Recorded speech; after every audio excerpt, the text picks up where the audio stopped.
teu nome exaltar, digno de glória e honra. Levantamos nossas mãos para teu nome exaltar, porque grande és tu.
Podemos sentir, Deus, a tua presença enchendo este lugar, Senhor. Continua falando aos nossos corações através da tua palavra, Senhor. Usa a vida do pastor, Jesus. Que o Senhor possa realmente encontrar nos nossos corações um solo fértil, Deus, para que a tua palavra seja plantada e frutifique em nós, Deus. Em nome de Jesus, nós te entregamos esse tempo, Senhor. Amém. Amém. Aleluia. Você pode sentar. Você serve a um Deus que faz maravilhas. E quando você ouve a palavra e recebe em fé essa palavra, a sua realidade vai mudar. E hoje eu tenho a grande alegria de convidar meu amigo pastor Bruno Gouveia, lá do norte da ilha, do Centro Evangélico Missões. Pode vir aqui, pastor. Homem de Deus, uma bênção que tem abençoado o norte da ilha e vários lugares do Brasil. Eles têm usado a vida dele e vai te abençoar hoje também. Vamos orar por ele? Feche os seus olhos. Deus, estamos aqui com o teu servo, clamando para que a tua voz seja emitida, Deus, pelos lábios dele. Que ele seja um instrumento do Senhor com graça, poder e unção. E que o Senhor ministre as nossas vidas pelo teu Espírito. Nós o abençoamos em nome de Jesus e pedimos, Pai, faz maravilhas entre nós essa noite. No nome de Jesus, consagramos ao Senhor todo esse momento. Amém. Deus te abençoe. Obrigado, pastor. Boa noite a todos, amém. Quem está feliz, diga glória a Deus. Quem está triste, diga aleluia. Não, está todo mundo ligado então, amém? Boa noite a todos. A graça e a paz do Senhor Jesus esteja sobre vocês. Trago aqui também um beijo da minha esposa, a pastora Gleice, um abraço do meu filho. Eles estão lá na nossa igreja, nós estamos tendo culto hoje lá também. E trouxe aqui junto comigo para ministrar com você, Eduardo, que é líder de célula. E eu passei no dentista, eu trouxe o dentista e todos os nossos amigos para dar bastante glória a Deus ali. Meu amigo, tá, não é da minha igreja, mas já vou fazer propaganda. Você que é da região e que é um dentista, hoje ele está visitando aí, então procura aí no final, amém? Ó, eu quero ver se ele vai erguer a mão para dar glória a Deus, porque quando eu fui do dentista, ele ainda levantou a mão, amém? Mas estou muito feliz de estar aqui com vocês. Quem já me conhece, levanta a mão. Ó. Teve alguém que eu vim aqui ministrar, eu acho que fazem uns 8 anos, 7 anos pelo menos que eu tive aqui. Naquela época eu era mais baixinho do que eu sou hoje, então eu cresci um pouco para a glória do Senhor Jesus. Já vou pregar, mas antes de eu pregar eu queria só convidar você a fazer algo. Eu gostaria que você, se você puder, me segue aí nas redes sociais, Bruno com 2O Gouveia, lá no Instagram. Todos os dias quase a gente coloca um conteúdo lá para abençoar a tua vida. Então é Bruno com 2O Gouveia. Eu estou batendo 1 milhão de seguidores lá essa noite. Falta bem pouquinho para mim bater. E se você seguir, eu vou bater essa meta hoje. Falta só 991 mil. E se você seguir lá, eu vou chegar lá rapidinho. Amém. Glória a Deus. Quem trouxe Bíblia aí, abre a sua Bíblia ou ligue a sua Bíblia no livro do Êxodo, capítulo 3. Êxodo, capítulo 3. Enquanto você abre, já profetiza para quem está no celular, diga assim: nessa noite fria, Deus vai falar com você. Aleluia. Vamos ler o texto, Êxodo, capítulo 3. Êxodo 3, isso. Verso 1 e diante. Um texto bem conhecido.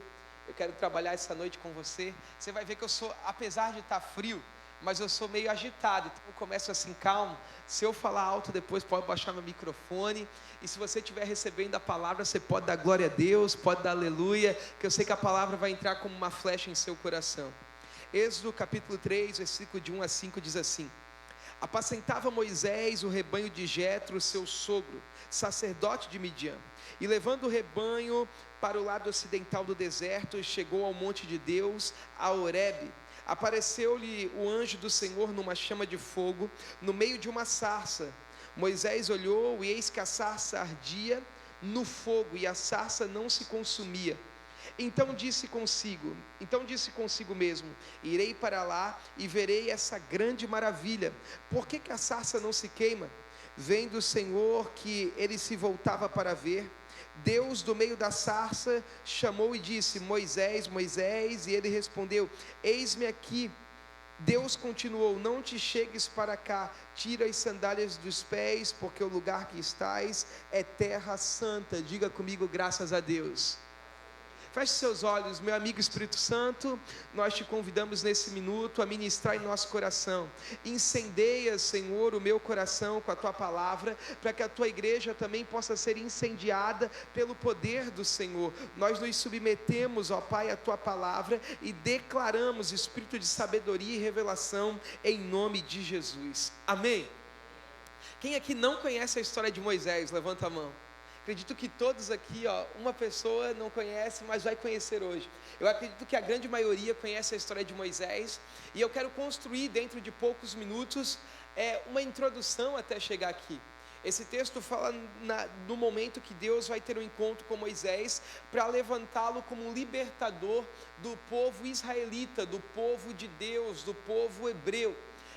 Para você entender para que Moisés precisava libertar esse povo, e ser levantado por Deus, eu quero construir com vocês. Deus pega 3 homens, Deus pega um homem, ou melhor, chamado Abraão. Repita comigo: Abraão.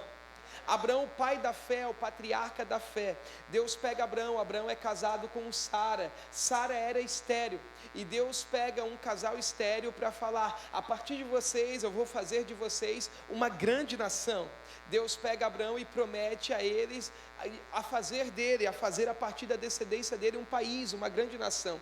Abraão vai ter um filho, e esse filho se chama Isaque, um dos seus filhos, o filho da promessa. E Isaque vai casar com uma mulher chamada Rebeca. Repita: Rebeca. E Rebeca também e Isaac recebem essa promessa, que a partir deles, através da promessa que Deus fez a seus pais, Deus iria fazer deles uma grande nação. Agora Isaac e Rebeca têm um filho, e esse filho agora, ele não nasce como primogênito, mas recebe a primogenitura, e o nome desse filho é chamado Jacó. Repita comigo, Jacó. E Jacó vai casar agora com Raquel. Só que Jacó e Raquel também são um casal infértil, estéril, eles não podem ter filhos.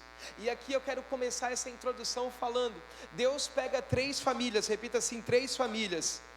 Deus vai prometer a essas famílias aquilo que eles não poderiam viver. Deus pega Abraão e Sara, Deus pega Isaac e Rebeca, Deus pega Jacó e Raquel e fala que a partir deles, eles seriam uma grande nação.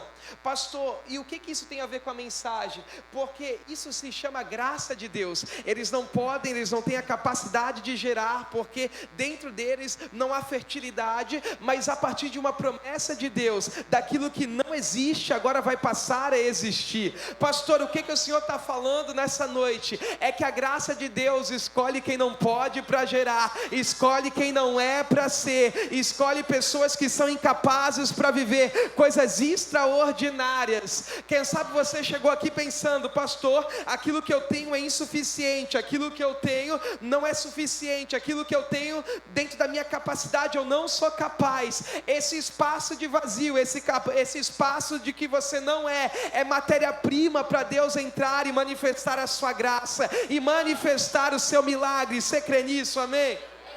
Então a história começa assim. Então essa família tem um ponto fraco. Veja, qual que é o ponto fraco da família de Abraão? É que eles não podem ter filhos. Mas agora as gerações vão passar, os dias vão passar, os anos vão passar. Abra a sua Bíblia, você que está com a Bíblia, eu coloque na tela aqui, Êxodo capítulo 1, versículo 7. Por que era necessário Deus levantar um libertador? Por causa disso. Êxodo 1, 7 vai dizer assim: os israelitas, porém, eram férteis, proliferavam, tornaram-se numerosos, fortaleceram-se muito, tanto que encheram todo o país. Veja, sabe por que um libertador vai ser necessário? Porque agora Israel cresceu tanto a ponto dos egípcios ficarem comprometidos com o tamanho povo, com tamanha nação que eles se tornaram. Pastor, o que isso significa? Você se lembra da história que eu iniciei aqui? Que Deus pega 3 pessoas, 3 casais que têm um ponto fraco. Qual que é o ponto fraco? Não pode ter filhos. Mas agora, anos depois, o ponto fraco se tornou o ponto forte, porque eles se tornaram agora férteis, porque eles se tornaram numerosos, porque eles se tornaram uma grande nação. Pastor, o que o Senhor veio pregar aqui nessa noite? Eu vim pregar para alguém que o teu ponto fraco vai se tornar teu ponto forte. Eu vim declarar que o teu teste vai se tornar em testemunho. Existem áreas na tua vida que você olha e você diz assim: olha, essa área traz vergonha, mas eu quero declarar que na área que era vergonha, o nome de Deus vai ser glorificado e vai ser teu ponto forte, a tua área de honra. Tem alguém que pode aplaudir ao Senhor Jesus por isso? Nós estamos construindo ainda esse plano de fundo para que a gente possa entrar nas aplicações e na mensagem. Agora Moisés, ele vai nascer, só que quando Moisés nasce, há um decreto de morte. Pastor Bruno, que decreto de morte é esse? Como o povo cresceu muito, como os israelitas cresceram muito no Egito, Faraó agora libera um decreto falando: olha, se nascer menino, mata. As parteiras agora recebem uma ordem. Pode baixar só um pouquinho o meu microfone? As parteiras liberaram uma ordem. O Faraó libera uma ordem para as parteiras, falando assim: se nascer menino, mata. Então Moisés vai nascer dentro desse cenário. Só que antes de Moisés nascer, Joquebede, sua mãe, teve 2 filhos. Teve Miriam e Arão. Moisés foi o 3º filho. Quando Miriam nasce, Joquebede mostra para todo mundo. Quando Arão nasce, Joquebede mostra para todo mundo. Agora, quando Moisés nasce, ele tem que ser escondido. Ele tem que ficar escondido. Por quê? Porque há um decreto de morte. Veja, ele nasceu por último e ele ficou escondido. Repita, ele nasceu por último e ele ficou escondido. Só que aqui há um segredo. Por quê? Porque Miriam nasce na frente, Arão nasce na frente, mas Moisés nasceu por último, e além de nascer por último, ficou escondido. Pastor, o que o Senhor veio pregar? Que na tua história muita gente vai sair na tua frente, na tua vida muita gente vai chegar primeiro, irmão, muita gente vai nascer primeiro, vai aparecer primeiro, mas Deus não escolheu para um propósito grande Miriam e Arão, Deus escolheu Moisés. Por quê? Porque há um decreto no céu, que os últimos serão os primeiros. Eu quero declarar que Deus vai mudar a tua história na fila. Existem coisas que eram para pessoas chegarem primeiro, acessar primeiro, mas você que decidiu sair nessa noite fria da sua casa, eu quero declarar que você vai chegar primeiro de quem saiu na tua frente. Pastor, mas eu estou escondido. É porque todo projeto poderoso de Deus, antes de ele expor, ele esconde. Existe uma fase da nossa vida, existe uma fase do nosso chamado, existe uma fase na vida da igreja que parece que Deus nos esconde. E por que Deus nos esconde? Porque o projeto é tão grande, às vezes, que Deus tem para uma igreja, que Deus tem para um bairro, que se Ele mostrar muito rápido, talvez tenha a capacidade do inimigo matar.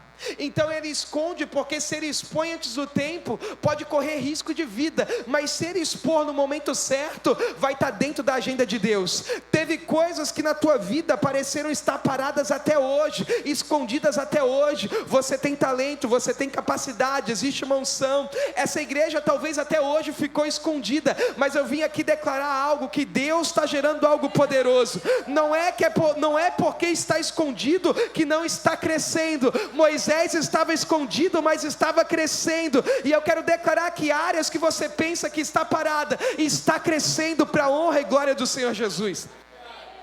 Eu tenho uma percepção no meu espírito. E que percepção é essa, pastor? Sabe, uma construção, primeiro, quem já viu construção de prédio aí na rua? Primeiro, antes de construir, é colocado um tapume na frente. Quem está de fora não consegue ver, mas quem está dentro vê o movimento. Tem coisas que estão acontecendo nessa igreja que quem está fora não vê, mas quem está dentro sabe que Deus está movimentando algo. E eu quero declarar que a próxima estação dessa igreja, a próxima estação da tua vida, vai ser como numa construção. Começou tampado, sem ninguém ver, mas vai crescer tanto para cima que agora quem está de fora vai começar a ver, vai falar: do nada apareceu. Não foi do nada, foi de repente, porque houve história, houve fundamentação. Eu quero declarar um tempo de crescimento, eu quero declarar um tempo de expansão sobre o teu negócio, sobre o teu ministério, sobre a tua igreja. Tem alguém que pega essa palavra aqui? Moisés agora, deixa eu acabar aqui a introdução, que eu preciso entrar no texto, mas eu vou entrar no texto, vai ser bem rápido, eu não vou cansar você. Moisés agora, ele fica escondido por 3 meses, não podendo mais esconder. Agora a mãe precisa pegar a criança, precisa pegar Moshe, e ela vai ao Nilo. Ela pega agora no Nilo uma planta aquática que dava ali no Nilo. Ela pega essa planta, esse junco do Nilo.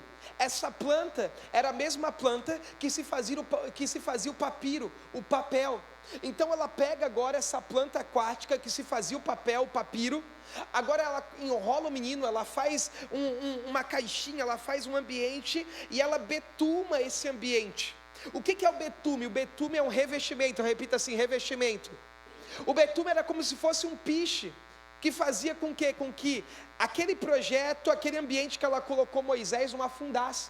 Porque se não betumasse, algo ia acontecer. O que ia acontecer? Se não betumar, ia ficar com brecha. E se ficasse com brecha, a água ia entrar. Então antes de ela colocar o menino naquele ambiente, ela primeiro betuma, ela primeiro tampa as brechas.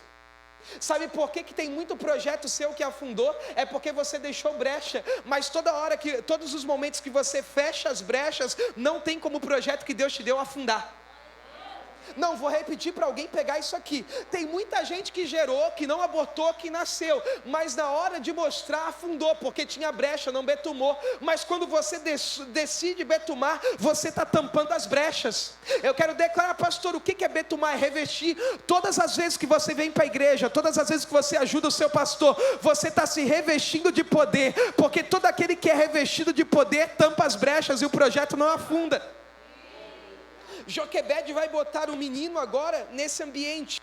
Vai colocar o menino no junco do Nilo que se fazia o papiro. Porque de uma forma profética, Joquebede estava falando assim: esse menino, tem história.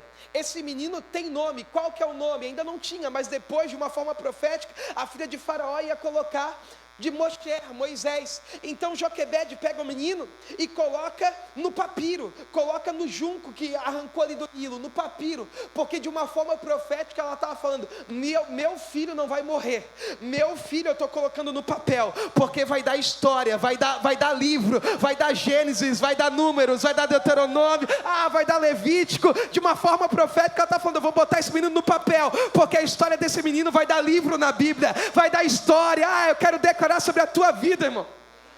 Que aquilo que você achava que ia perder, Deus vai fazer disso uma história que vai abençoar a vida de muita gente. Você conhece a história? Agora a criança chega ali de alguma forma que Deus destinou ao colo da princesa, da filha de Faraó. Moisés cresce naquele ambiente, mas Moisés, deixa eu correr aqui para mim entrar na palavra. Moisés agora cresce nesse ambiente. Em algum momento da sua vida ele vê um egípcio maltratando um hebreu, e agora ele fica indignado com isso, e ele vai matar aquele homem. Ele esconde o homem debaixo da areia, mas alguém viu, porque nós temos essa capacidade de esconder os nossos erros debaixo da areia. Mas em algum momento aquilo que está debaixo da areia vem à tona, e agora Moisés tem que fugir, porque praticou um homicídio, e ele tem que sair corrido. No meio do caminho, ele vai encontrar Reuel, que é esse mesmo homem chamado Jetro, que vai se tornar seu sogro. Só que o que é Reuel? A palavra Reuel significa amigo de Deus, porque toda hora que você estiver sem direção, toda hora que você estiver sem destino, toda hora que você estiver sem uma rota, Deus vai sempre colocar um sacerdote que é amigo de Deus para orientar e te dar destino. Sabe por que Deus te trouxe para essa igreja? Porque nessa igreja tem um sacerdote que é amigo de Deus, que vai dar destino para a tua vida, que vai dar destino para o teu futuro. Agora a Bíblia fala que durante muito tempo Moisés vai ficar servindo esse homem que vai se tornar seu sogro, que se tornou seu sogro, esse homem chamado Reuel ou Jetro, como você quiser chamar. E agora nós chegamos no capítulo 3, diga graças a Deus, pastor. Vamos lá, diga comigo glória a Deus se você está aí. Deixa eu abrir aqui agora aonde eu li, deu. Agora o texto vai começar assim, o texto vai começar falando que Moisés apacentava o rebanho do seu sogro Jetro. Moisés vai apacentar o rebanho do seu sogro Jetro. Moisés apacentava o rebanho do seu sogro Jetro. Agora olha que incrível, Moisés tinha deixado um ciclo de frustração no passado, porque ele tinha uma vocação dentro que ele tentou fazer no momento errado. Eu nem ia pregar isso, mas eu vou pregar aqui. Ele tinha uma vocação dentro, mas que quis manifestar da forma errada. Porque aquele que tem um chamado, aquele que é um líder, ele não pode simplesmente fazer as coisas. Existe a trilogia da sabedoria do líder. Que trilogia é essa, pastor? Você precisa saber o tempo, o modo e as pessoas. Repita comigo: tempo, modo e pessoas. Tem gente que se apaixona e até se relaciona com a pessoa certa. É a pessoa de Deus, mas ainda é um adolescente, o tempo é errado. O modo é certo, foi falar com o pastor, a pessoa é certa, mas o tempo é errado.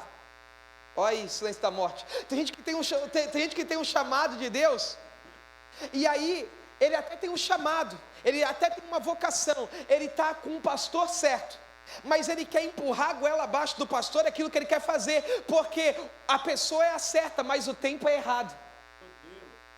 E Moisés queria fazer a coisa certa. Talvez fosse até o tempo certo de Deus levantar ele naquela época, mas o modo que ele fez matando o egípcio era o errado. E tem muita gente que está frustrado com as coisas que fez no passado, que paralisou o chamado por causa de algo que você fez da forma errada. É assim que Moisés está em Êxodo capítulo 3, mas Moisés está prestes a viver uma nova fase da vida dele, e eu quero declarar: os próximos dias você vai sair de um ciclo de frustração e paralisia e vai acessar a fase nova que Deus tem para a tua vida. Agora o texto vai dizer que apacentava Moisés o rebanho do seu sogro Jetro. Diga comigo amém. Agora olha que incrível, ele apacentava as ovelhas do sogro.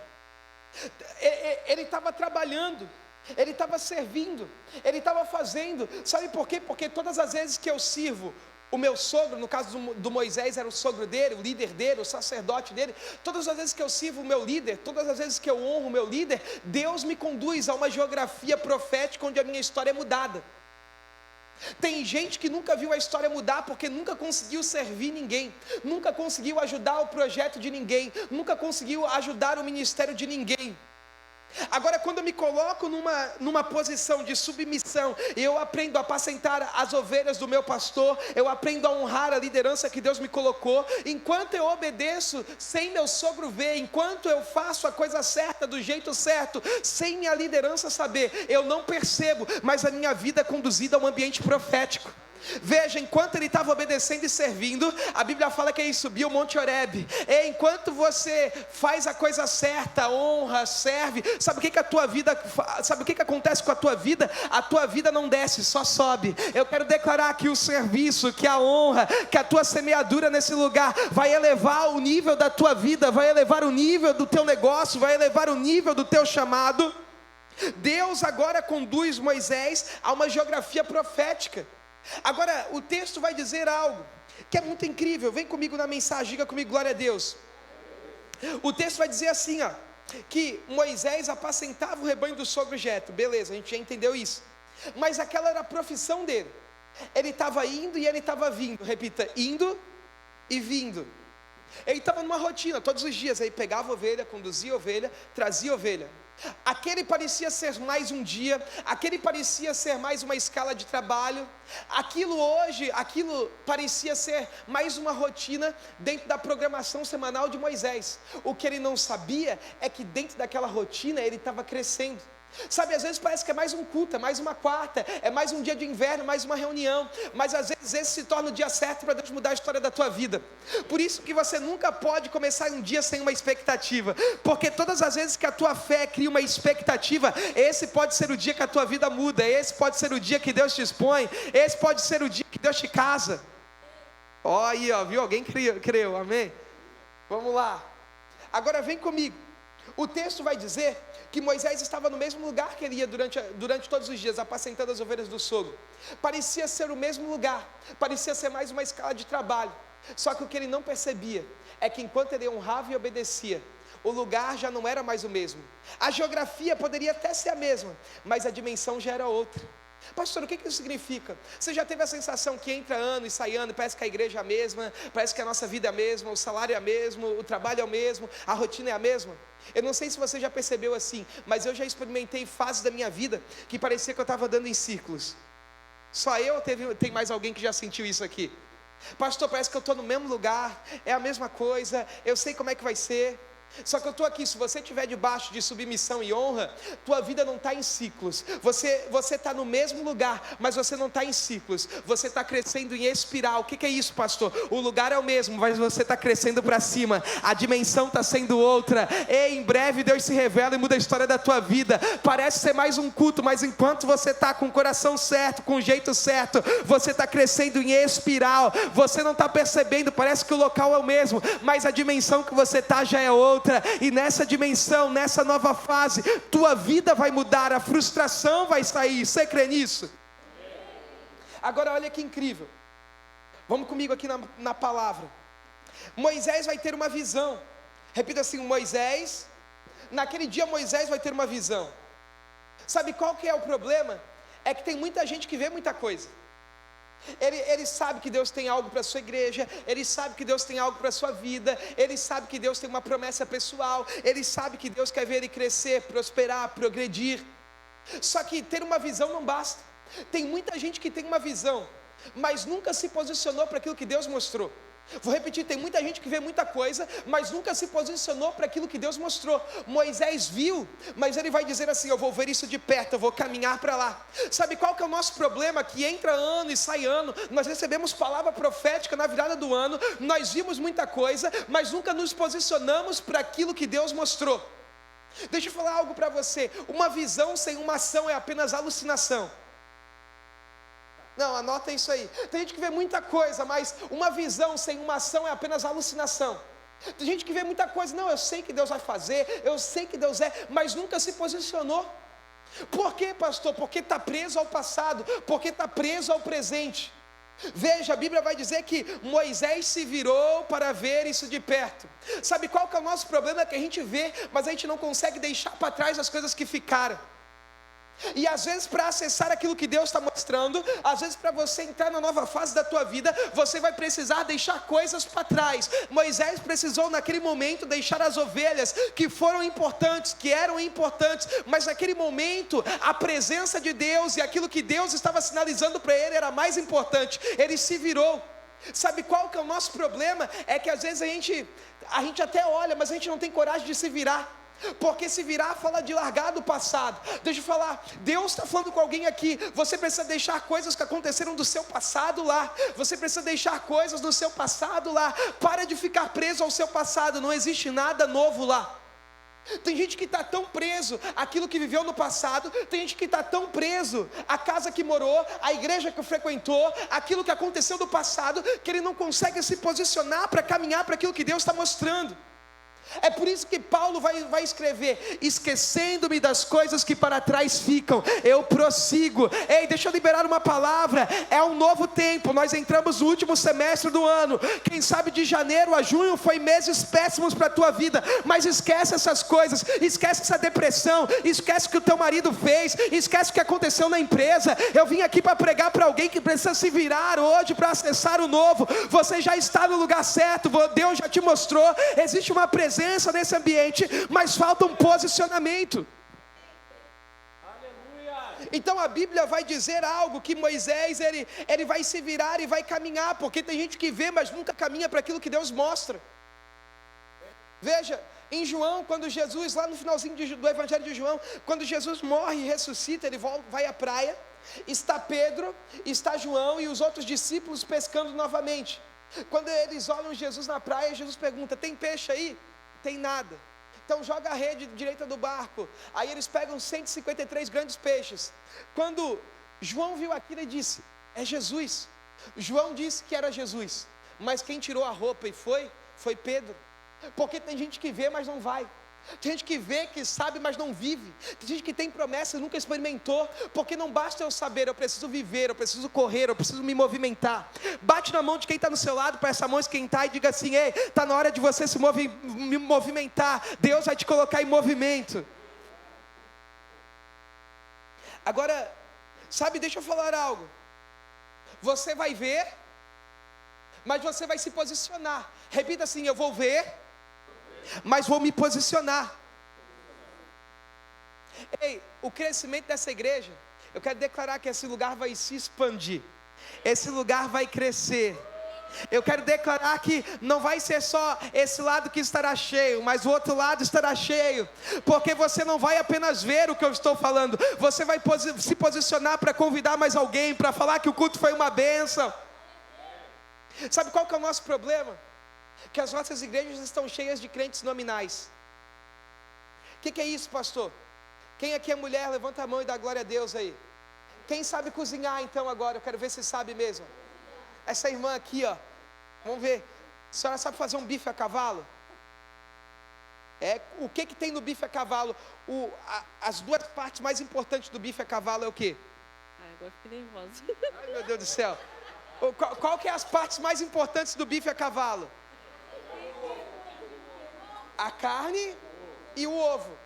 Então como é que faz um bife a cavalo? Ó, você pega a carne, faz ali uma chuletinha, um bifezinho e bota o ovo em cima. Meu Deus, agora roncou aqui, ó. Teve gente que não sentiu Deus até agora, mas agora sentiu o cheiro da comida. Aí, como que se faz um bife a cavalo? É a carne e o ovo. Agora, quem que dá a carne? Quem que dá o ovo? A galinha. Mas quem que ganha o nome do prato? Você está rindo, mas às vezes você está rindo de você mesmo. Por quê, pastor? Porque às vezes a gente enche a boca para falar: nossa, eu sou da IFC, nossa, minha igreja é uma bênção. Mas você é apenas um crente nominal. Você não se envolve, você não se compromete, você não doa, você não convida ninguém. Você só quer ganhar o nome e a fama. Mas eu vim aqui para declarar: Deus vai levantar uma geração de servos, Deus vai levantar uma geração de voluntários, Deus vai levantar uma geração disposta a arregaçar a manga e falar: eu não sou só um crente nominal nesse lugar, eu sou alguém que faça a coisa acontecer. Uau! Agora, olha que incrível. Sabe qual que é o nosso problema? Vou pregar. Sabe, enquanto Moisés está servindo, está apacentando as ovelhas do sogro, enquanto ele está fazendo algo que aparentemente é insignificativo, na verdade Deus está preparando ele, porque enquanto ele cuida das ovelhas do sogro, com amor, com carinho, com zelo, Deus está forjando um pastor que vai cuidar de Israel no meio do deserto. Porque aquilo que você acha que é insignificante fazer hoje é o preparo de Deus, é o estágio de Deus para o teu futuro. Mas tem gente que nunca vai viver o futuro, porque nunca se deixou ser trabalhado por Deus no presente. Sabe qual que é o nosso problema? É que a gente diz que a gente não tem oportunidade. A gente vê um irmão que chega na igreja e cresce, e a gente está no mesmo lugar. Sabe por quê? Quem não se envolve, não se desenvolve. Eu vou repetir para você: quem não se envolve, não se desenvolve. Mas eu quero declarar que hoje a sarça vai queimar, já está queimando. Hoje Deus vai levantar uma geração nesse lugar que vai fazer as coisas acontecerem. Quem está comigo, diga glória a Deus. Eu tenho que encerrar, irmão, diga aleluia. O pastor nem me passou o horário aí, me diz aí o horário que eu tenho, aí tem mais uns 10 minutos aí. Agora, o que ele viu? Ele viu, o que Moisés viu? Ele vê e ele vai a um ambiente, porque ele vê uma sarça que está pegando fogo. Ele vê uma sarça, a sarça é um arbusto seco do deserto, e ela não tem muita aparência, ela não tem beleza, ela é apenas um galho seco, uma folha seca, e era comum ver sarças pegando fogo.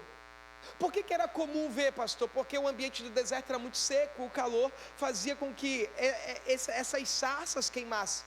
Mas a Bíblia vai dizer que Moisés, ele vai ver a sarça pegando fogo, mas a sarça não se consome, a sarça não se apaga, a sarça, ela não vira em cinzas, ela continua queimando. Ei, sabe o que Moisés viu? Moisés viu uma sarça incendiada, e isso chamou a atenção dele. O texto vai dizer: que maravilhoso, pensou ele, vou ver isso de perto. Ei, sabe o que eu vim declarar? Que o fogo de Deus vai ser aceso nessa igreja, que o fogo de Deus vai ser aceso na tua vida, e o fogo de Deus vai atrair as pessoas para esse lugar. Ei, deixa eu te falar, o que atrai as pessoas não é estratégias, o que atrai as pessoas é a presença de Deus. As pessoas estão sedentas por ver um lugar que tem fogo, por ver uma geração que canta com fogo, por ver uma geração que está no culto com fogo, cheio da presença de Deus. Ei, deixa eu declarar: o fogo de Deus na tua vida vai atrair a vida de outras pessoas para perto de você. Sabe quando que essa igreja vai crescer? Essa igreja vai crescer quando o fogo de Deus na tua vida estiver presente na tua manhã, no teu trabalho, na tua faculdade. As pessoas vão perguntar: eu tenho que ir lá naquela igreja para ver isso de perto.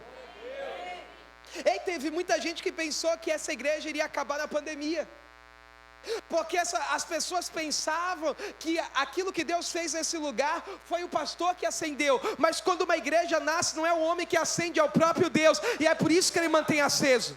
Eu quero declarar: tinha muita gente que olhava para a tua vida, que olhava para essa igreja, que olhava para essa história aqui e falava assim: vai apagar, é fogo de palha. Mas eu quero declarar, irmão, não vai apagar, porque é o fogo da sarça. Vai queimar, vai chegar gente, pessoas vão se render ao altar, e não vai apagar, porque não é o fogo da palha, é o fogo da sarça.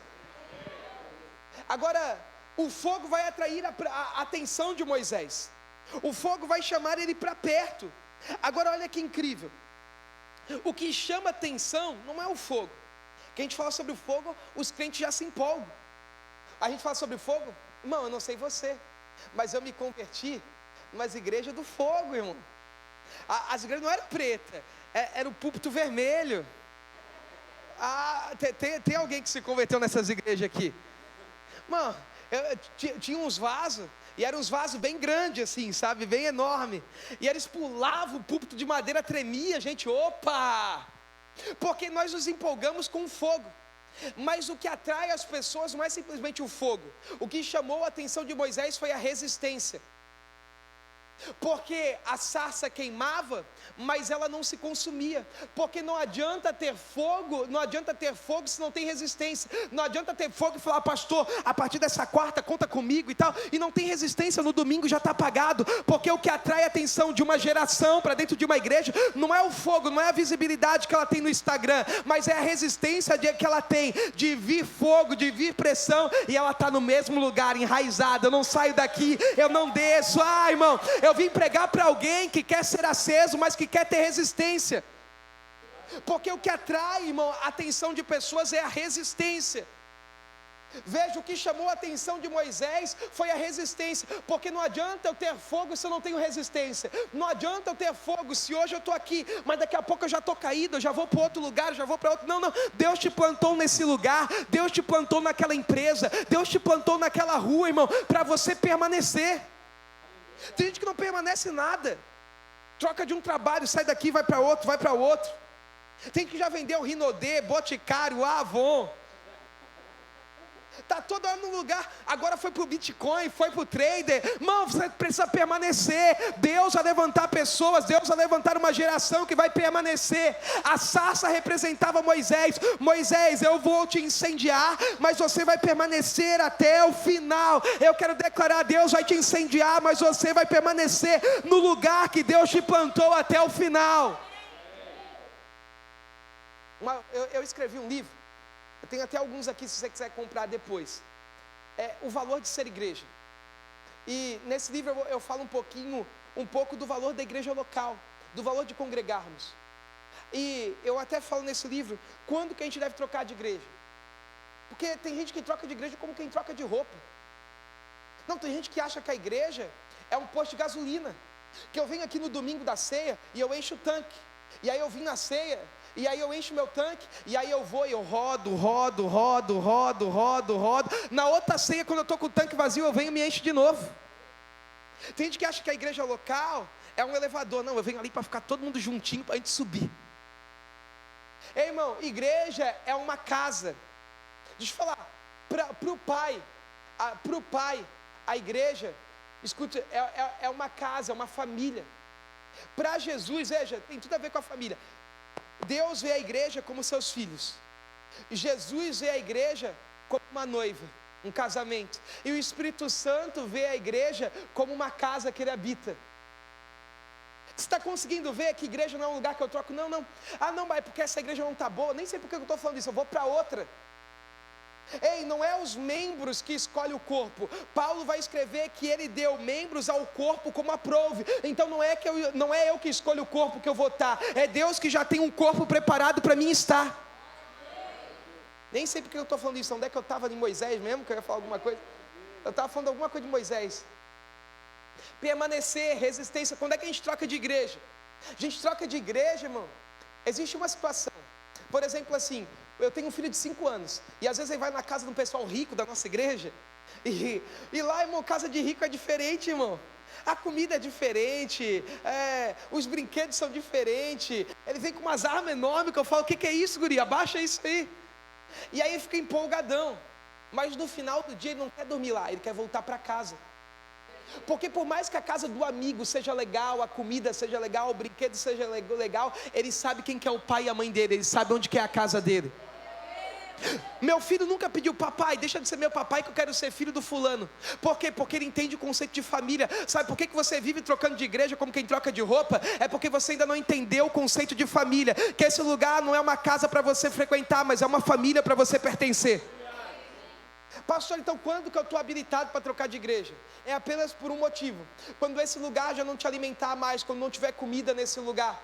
Porque uma criança, ela troca de casa quando o conselho tutelar percebe que ela está sendo maltratada ou mal alimentada. Então vem uma autoridade superior e introduz essa criança na fila de adoção numa outra família. Então se essa igreja tem te alimentado, se o teu pastor tem te apacentado, permanece nesse lugar e constrói uma história nesse lugar. Não é só ter fogo, é ter resistência. Você está aí comigo ainda? Diga amém. Meu Deus, agora eu prometo que eu vou acabar. Vamos lá. Diga glória a Deus. Agora, deixa eu falar algo para você. Escute, vem cá, Eduardo. O Eduardo agora, vai ser essa sarça. Pega aqui, ó, vai combinar mais. Ergue a mão, assim, ergue ela assim, ó. Escuta, ele é a sarça. Sabe por que essa sarça tinha resistência? Pergunte por quê, pastor. Porque a Bíblia vai dizer que quando Moisés se aproxima, tem uma voz que sai do meio dela. Pastor, o que significa? Sabe quando que nós criamos resistência? É quando nós colocamos Deus no centro da nossa vida. Existia uma voz que saía do meio da sarça. Ei, por mais que você seja forte, por mais que a tua vida tenha resistência da história que você passou, por mais que os teus galhos sejam firmes, você não aguentaria passar por aquilo que você passou. Você não aguentaria passar pelas rejeições, pelos traumas, pelos abusos. Pastor, por que eu aguentei? Porque Deus estava no centro da tua vida. Porque Deus te dá resistência. Porque Deus está no meio de você. Você está aí comigo, amém? Agora, dentro da física, existe um termo. Fica aí, Eduardo. Fica aí, me ajuda a pregar aí. Dentro da física, existe um termo chamado esforço isométrico. O que é isso? É porque quando algo está muito tempo numa posição, por mais que a princípio seja leve, o tempo faz com que aquilo fique pesado. Deus está falando, né, irmão? Fica aí. Fica mais um pouco aí, que eu tenho que treinar bem o obreiro para ser aprovado. Então, por mais que seja leve, quando eu estou muito tempo numa mesma posição, aquilo que é leve se torna pesado. É esforço isométrico, a física vai chamar isso. Pastor, o que isso significa? Tem gente que pensou, eu vou desistir, eu vou largar, eu vou parar, eu vou... Só que hoje eu estou aqui para falar, sabe por que está pesado? Não é porque o ambiente mudou, é porque você está muito tempo na mesma posição, você quer largar, mas hoje Deus está pegando a minha boca para falar para alguém, você não vai largar, porque eu estou te sustentando. Antes de eu colocar na tua mão, eu estava no centro da tua vida e eu vou te dar resistência. Você diz, eu sou fraco e eu não consigo, até aqui eu vou, até aqui eu posso fazer, mas Deus está falando, quando a tua mão cansa, a minha mão te sustenta. Se eu estiver no centro da tua vida, a minha mão te sustenta. Tem alguém que pega essa palavra e pode dar um glória a Deus? Obrigado, Eduardo. Ufa. Aplauda o Senhor. Agora, vou encerrar, prometo, deu, fechei. Diga, isso é uma coisa de... Agora, olha que incrível.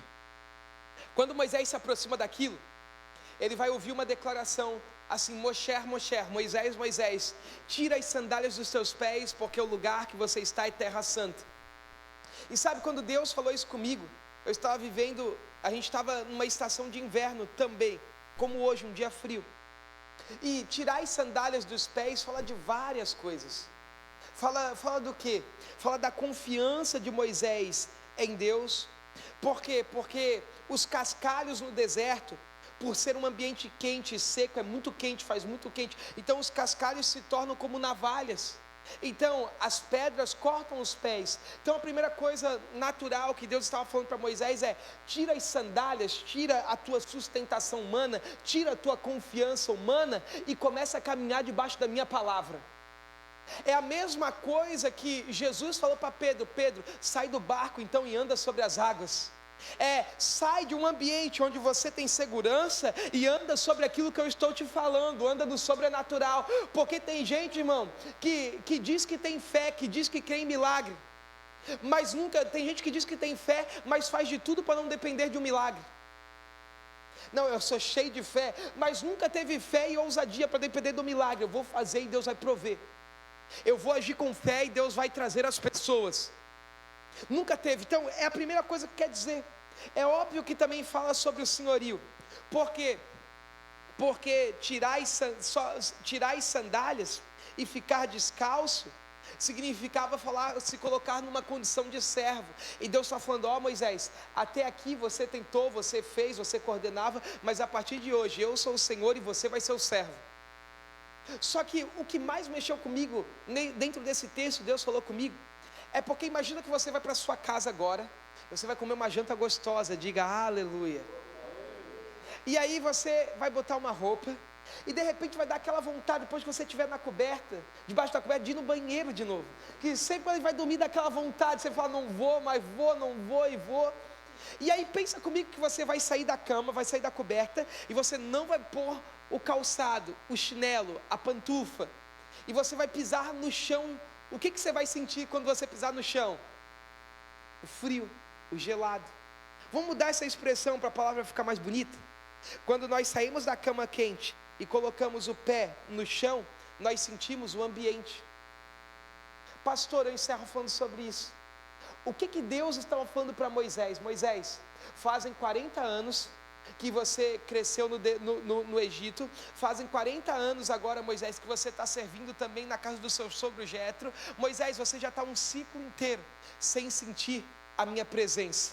Então esse é o lugar da minha glória. Tira as sandálias dos teus pés e volta a sentir o ambiente. Deixa eu falar algo para você. Deus hoje, nessa noite, está nos convidando a ficar de pé. Pode ficar de pé no seu lugar. A você tirar algo seu hoje, para você voltar a sentir o ambiente. Eu quero declarar, irmão, quem sabe faz muito tempo que a tua frustração te impede de sentir o ambiente da glória de Deus. Mas eu vim aqui hoje para falar, Deus vai te incendiar. Você vai voltar a sentir o ambiente de glória, o ambiente de presença, o ambiente de unção. Tem alguém que crê nisso e pode dar um glória a Deus? Tem alguém que está desejoso por isso? Pastor, como que eu volto a sentir um ambiente? É deixando-se ser cheio pelo Espírito Santo. Paulo vai escrever a uma das igrejas, vai dizer: não se embriaguem, não se encham com o vinho que a contenda, mas enchei-vos do Espírito Santo. Como, pastor? Verso 19, Paulo vai escrever e vai dizer: falando entre vós com cânticos espirituais. Pastor, o que é cânticos espirituais? É você que é batizado com o Espírito Santo começar a orar em línguas agora, com hinos, com salmos, com cânticos espirituais. Pastor, como que eu sou cheio do Espírito Santo? Falando, com a boca aberta. Sabe, às vezes a gente vem no culto e a gente até quer experimentar algo poderoso de Deus. A gente vem para o culto, eu quero viver algo novo, eu quero sentir algo novo, mas a gente entrega o mesmo culto, a gente entrega o mesmo levantar de mãos, a gente entrega o mesmo glória a Deus. A gente vem para a igreja e adora a Deus com mãozinha de jacaré. Pastor, como que é adorar a Deus com mãozinha de jacaré? Assim, ó. Deus não te deu mão de jacaré, Deus te deu asas como de águia. Para você erguer essa mão para o alto, você falar: Deus, me incendeia nessa noite. Deus, eu quero sair daqui posicionado, caminhando para aquilo que o Senhor me mostrou. Eu vou viver o melhor tempo da minha vida, eu vou viver a melhor estação da minha vida. Será que você pode erguer a sua mão, abrir a sua boca e declarar: eu vou viver a melhor semana da minha vida, eu vou viver o melhor semestre da minha história. Essa igreja crescerá como nunca antes, porque o fogo de Deus que vai ser aceso hoje vai incender a vida de muita gente, vai incendiar a vida de muita gente. Oh, adore ao Senhor junto comigo. Vamos adorar ao Senhor. Tem alguém que possa cantar uma canção? Ei, entregue a sua adoração hoje a Ele. Você vai pegar na mão de quem está do seu lado. Eu vou começar a orar por você e você vai ser incendiado. O fogo que está sobre a tua vida vai incendiar essa pessoa. A unção que Deus vai acender dentro de você é para você destravar a vida de pessoas. Antes de eu acabar, deixa eu falar algo que o Espírito Santo ministrou agora. Moisés vai começar a dar desculpas a Deus. A gente poderia, só um minutinho, a gente poderia ficar aqui pregando a noite inteira, porque Moisés, pode vir baixinho, mas pode vir só o violão por enquanto. A gente poderia estar aqui e falar a noite inteira sobre isso. Por quê? Porque todas as vezes que Deus nos atrai, a gente dá desculpa. Ah não, mas hoje está muito frio. Ah não, mas será? Ah não, mas por que orar tão alto? A gente dá desculpa. Ah não, Deus, envia outra pessoa. Mas eu vim aqui para falar que o chamado de Deus para a tua vida é pessoal. Ei, deixa eu repetir, o chamado é pessoal. Não tem como ser com Arão, não tem como ser com Miriam. Por quê? Porque o chamado de Deus é intransferível, ele é pessoal. O chamado de Deus para a tua vida é feito sob medida. Deus vai te atrair, eu estou aqui como um profeta de Deus. Deus vai te atrair para perto dele de uma forma violenta. Você diz: não, Deus vai usar o outro. Não, é você. Ei, eu estou aqui hoje para liberar uma palavra sobre a tua vida, para falar que é você, para falar que não tem como transferir, é feito sob medida. O chamado é intransferível. O chamado de Deus para a tua vida é inegociável. Moisés não fala assim: Deus, envia outro. Eu acabo falando sobre isso. Por quê? Porque eu sou gago, eu não sei falar. Ei, para de falar para Deus coisas que Ele já sabe ao teu respeito. Deus, Ele não te escolheu porque você é perfeito. Ele conhece a tua imperfeição, mas o poder dele vai se aperfeiçoar em meio à tua fraqueza. Deus não te prepara para você fazer. Deus vai te preparando enquanto você decide fazer. É enquanto você faz que você é preparado. Pastor, o que o Senhor está falando hoje aqui? Moisés vai falar, eu sou gago. Sabe o que Moisés mostra? Um trauma que aconteceu lá no passado. Para de ficar lamentando, vitimizando aquilo que te fizeram. Para de falar desse abuso. Para de falar da ausência dos teus pais. Para de falar da tua incapacidade pessoal. Deus conhece o teu passado. Agora Moisés vai falar, eu sou gago. Você já parou para pensar o porquê que Moisés era gago? É porque desde pequeno Moisés foi sufocado. Enquanto Joquebede estava grávida, ela botou, enquanto deu, algo na barriga para trancar, porque ela sabia que ela ia estar com perseguição se soubesse que ela estava grávida. Então a barriga foi oprimida, não podia mostrar a barriga. Então Moisés nasce e a mãe tem que ficar assim, ei menino, não chora, quietinho. Tinha sempre alguém sufocando Moisés, falando, não fala, ei, fica quieto, ei, não aparece. E isso foi gerando um trauma. Moisés não conseguia falar, Moisés era gago, era ruim no falar, era ruim de palavras. Mas Deus está falando, não importa aquilo que te fizeram no passado, não importa os teus traumas, a minha presença, a unção, o fogo de Deus, Ele refina a tua vida para aquilo que Deus tem. Erga sua mão, agora vamos adorar. Você vai cantar isso com toda a sua voz.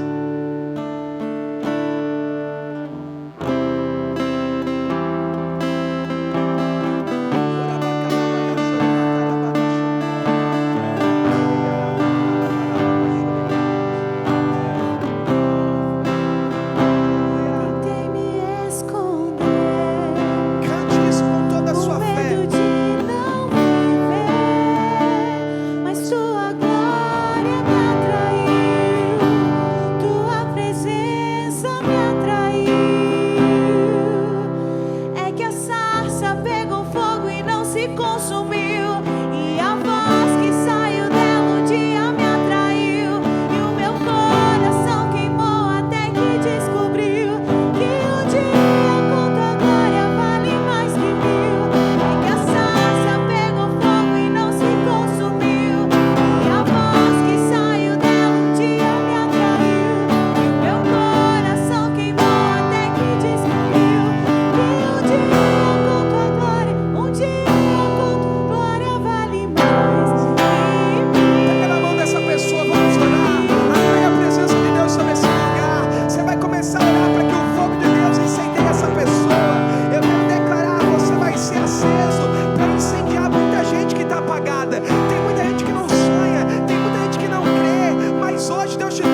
acessos a lugares que você não queria acessar, a não ser pela honra.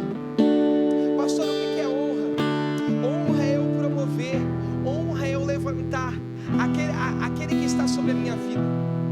Fazem 2 anos que a minha vida mudou, meu ministério mudou, nossa igreja mudou. Eu sou pastor de uma comunidade há 5 anos. Nós começamos eu, minha esposa e um guitarrista. Hoje nós estamos com 400 pessoas abrindo o 2º culto. Eu tenho viajado todos os meses para algum lugar, ministrando a palavra de Deus. Eu tive a oportunidade no ano passado, meu pé tocar em 8 estados pregando a palavra de Deus. Eu tenho conhecido pessoas incríveis. Por quê? Porque eu entendi o princípio da honra. Um dia eu perguntei para o meu pastor, o que eu preciso fazer para crescer? Ele me ensinou um princípio que eu ensino em todo lugar. Quando você me vê subir, então virá a porção dobrada sobre a tua vida. Porque quanto mais você empurra a tua liderança, a tua igreja para cima, o teto do seu pastor vai ser o teu piso, vai ser a tua laje.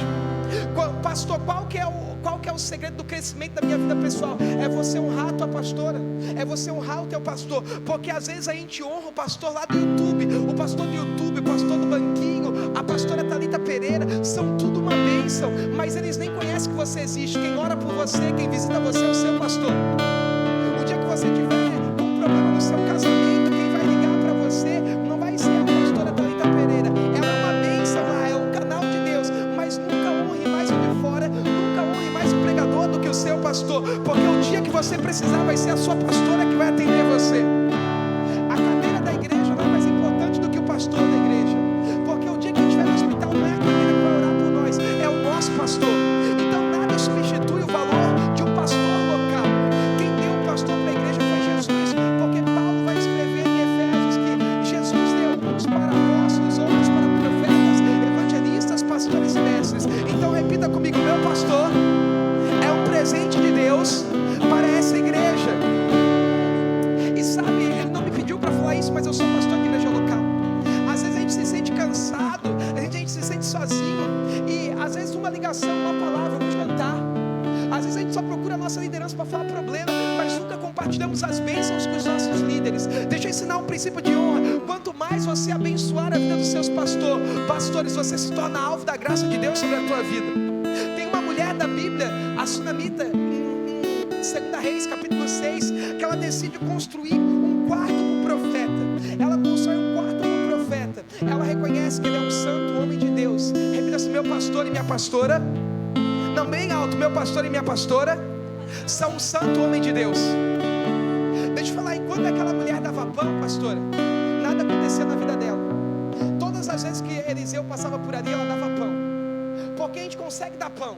Pão fala daquilo que é comum, pão fala daquilo que todo mundo faz. Mas um dia ela decide elevar o nível da honra, e ela fala: eu vou tirar ele do meu nível e vou elevar ele para cima. Eu vou fazer um quarto em cima da minha casa, porque o meu líder precisa estar sobre a minha vida, sobre a minha cabeça. Quando ela decide promover a vida do seu líder, a vida da sua liderança, a vida dela é mudada. E aquilo que o dinheiro não comprava, que a influência do marido não trazia, a palavra de um homem de Deus trouxe sobre a vida dela. Sabe quanto que a tua vida muda? Sabe quanto que a tua vida cresce? Quando você aprende a honrar.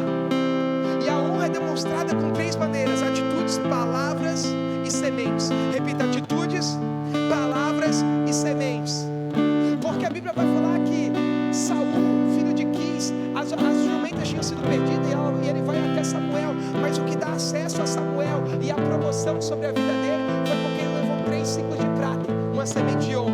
Repita assim: a honra é a semente da promoção. Só que veja, não é só promoção, não é só dinheiro. Porque às vezes o que o seu pastor precisa não é de dinheiro, às vezes o que ele precisa é de um abraço, de uma palavra. Às vezes o que a sua pastora precisa é de um tamo junto de verdade. Porque a Bíblia vai dizer que o filho dessa sunamita morreu um dia, e ele chama Eliseu. Eliseu envia Geazi com o bordão, e o bordão não levantou. Eliseu chega lá e ora pelo menino, e o menino não levantou. Mas a Bíblia fala que Eliseu deitou sobre o menino, e então o menino voltou à vida. Porque tem hora que a oração não resolve, tem hora que o bordão não resolve, tem hora que o que a nossa liderança precisa, tem hora que aquilo que cuida da nossa vida precisa é só de um abraço, é de um toque, é de uma palavra. É isso aqui. A honra não é demonstrada apenas quando eu estou presente, mas é na ausência, então também é com atitudes. Repita: palavras, sementes e atitudes. De da minha igreja ninguém fala mal, do meu pastor ninguém fala mal. Eu vou fazer crescer o lugar que tem feito eu crescer. Eu vou fazer expandir o lugar que tem me alimentado. Quem está entendendo isso, diga glória a Deus. Então eu aprendi que o verdadeiro homem de Deus não traz a igreja para si, mas traz a igreja para os seus pastores. E eu queria convidar eles para vir aqui agora. O pastor, vem cá pastora. E eu queria que nós vamos encerrar esse culto assim, daqui a pouco ele vai dar as direções. Mas hoje, antes de você ir embora,